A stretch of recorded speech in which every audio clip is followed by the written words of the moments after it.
इस वीडियो में देखने वाले हैं कोशिका भित्ति के बारे में।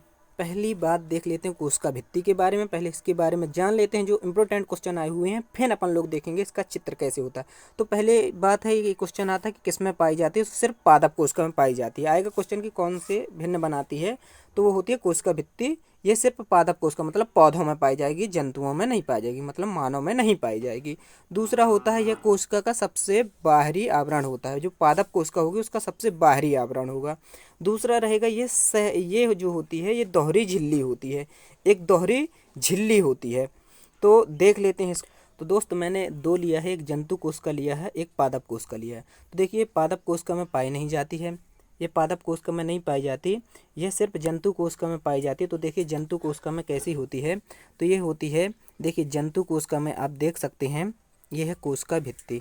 तो ये है कोशिका भित्ति जो कि जंतु कोशिका में होती है, सिर्फ ये जंतु कोशिका में पाई जाती है। ये होती है कि ये झिल्ली, दोहरी झिल्ली होती है। इसके अंदर एक और झिल्ली होती है जिसे प्लाज्मा झिल्ली, आप ये देख सकते हैं, ये प्लाज्मा झिल्ली कहते हैं इसे, या फिर कोशिका झिल्ली इसे बोलते हैं। तो ये प्लाज्मा झिल्ली होती है, ये होती है कोशिका झिल्ली।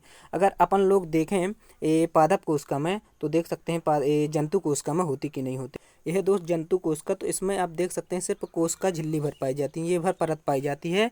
और इसमें ये दोहरी परत जो, इसीलिए इसे दोहरी झिल्ली बोला जाता है। एक झिल्ली ये हो गई, ये दूसरी झिल्ली ये हो गई। तो ये होता है जंतु कोशिका और पादप कोशिका में, ये होती है कोशिका झिल्ली और ये होती है कोशिका भित्ति। तो ये दोहरी होती है मैंने बताया। और सबसे बाहरी परत है, देख लीजिए इसमें सबसे बाहरी परत ये है, और इसमें जो सबसे बाहरी परत है जंतु कोशिका में सबसे बाहरी परत है वो है कोशिका झिल्ली, और इसमें पादप में है कोशिका भित्ति। तो आप लोग समझे होंगे कि क्या होता है इसमें, पारगम्य होती है। पारगम्य मतलब जो भी चीज़ यहाँ से गुजरनी चाहे तो वो अंदर जा सकती है, पारगम्य कहलाती है। और ये अर्ध पारगम्य होती है, मतलब कुछ वस्तुओं को जाने देती है, कुछ को नहीं जाने देती है। तो इसके बारे में भी देखते हैं। अब देख सकते हैं ये होती है सेल्यूलोज की बनी होती है, ये सेल्यूलोज की बनी होती है ना, ये सेल्यूलोज की बनी होती है, पारगम्य होती है। पारगम्य मतलब जिससे कुछ चीज़ें जा सकें।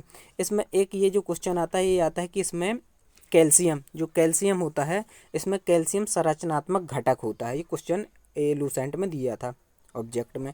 और इसका कार्य क्या होता है, कोशिका को निश्चित आकार देना, यहाँ निश्चित जोड़ लीजिए, निश्चित आकार देना इसका कार्य होता है, और इसकी सुरक्षा करना कोशिका भित्ति का कार्य होता है। इससे बाहर एक भी ऑब्जेक्ट आपका नहीं जाएगा जो कोशिका भित्ति में मैंने बता दिए। इससे सब जगहों से मैंने छांट के रखा, मैं आपको ऑब्जेक्ट भी करा रहा हूँ इसके जो हैं। अपन अब देख लेते हैं कोशिका झिल्ली को, फिर कोशिका भित्ति को फिर ऑब्जेक्ट करेंगे।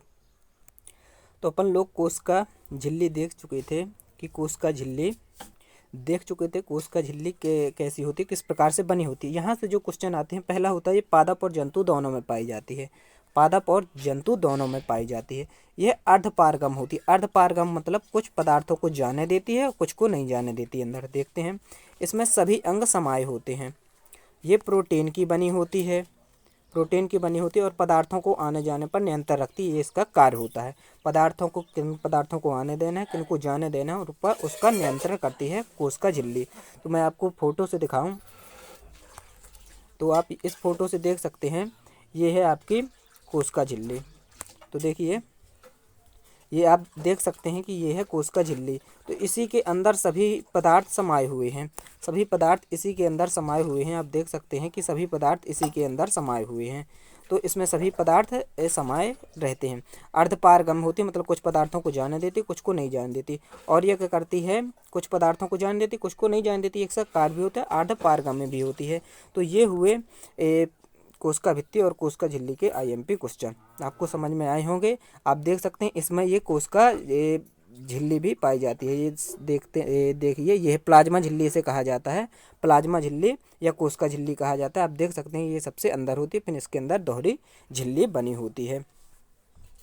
तो इस प्रकार से कोशिका झिल्ली और कोशिका भित्ति के क्वेश्चन हुए। अब अपन ऑब्जेक्ट देखते हैं इसके। तो देखिए ऑब्जेक्ट क्या है कि निम्नलिखित में से कौन सा लगभग प्रत्येक कोशिका में पाया जाने वाला गुण नहीं है। सभी कोशिकाओं में क्या नहीं पाया जाता है, ये CHSL में आया तो होगी कोशिका भित्ति। कोशिका भित्ति नहीं पाई जाती, अभी आपने देखा है। यही क्वेश्चन थोड़ा बदल के आया कि निम्नलिखित में से किसकी उपस्थिति के कारण जंतु कोशिका और पादप कोशिका में अंतर पाया जाता है। तो आप ये कहेंगे कोशिका भित्ति, इसका करेक्ट आंसर बताएंगे। आप इसका आंसर बताएंगे कि पादप कोशिकाओं का सबसे बाहरी आवरण क्या कहलाता है। तो पादप कोशिकाओं का सबसे बाहरी आवरण पादप में पूछा तो कोशिका भित्ति कहलाती है। अगला इसी का क्वेश्चन है कि कोशिका भित्ति होती है तो कोशिका भित्ति कैसी होती है। तो आप कहेंगे पारगम। इसका ए ऑप्शन सही हो जाएगा। ये लूसेंट के ऑब्जेक्ट हैं। अगला इसी में क्वेश्चन है निम्नलिखित पोषकों में कौन सा एक पौधे की कोशिका भित्ति का संरचनात्मक घटक है। कौन सा कोशिका भित्ति का एक संरचनात्मक घटक है। तो आप कहेंगे मैंने बताया कैल्शियम। इसका डी ऑप्शन सही हो जाएगा। अगला है कि कोशिका को एक निश्चित रूप से प्रदान करता है। निश्चित रूप प्रदान करता मतलब आकार प्रदान करता हो। कहेंगे आप कोशिका भित्ति निश्चित आकार प्रदान करती है। मैंने बताया आपको। एक क्वेश्चन और ये एनडीए में है, निम्नलिखित कोशिकांगों में से कौन सा अर्ध पारगम होता है। तो आप कहेंगे कोशिका झिल्ली अर्ध पारगम्य होती है। तो इसका ए ऑप्शन सही हो जाएगा। तो इस प्रकार से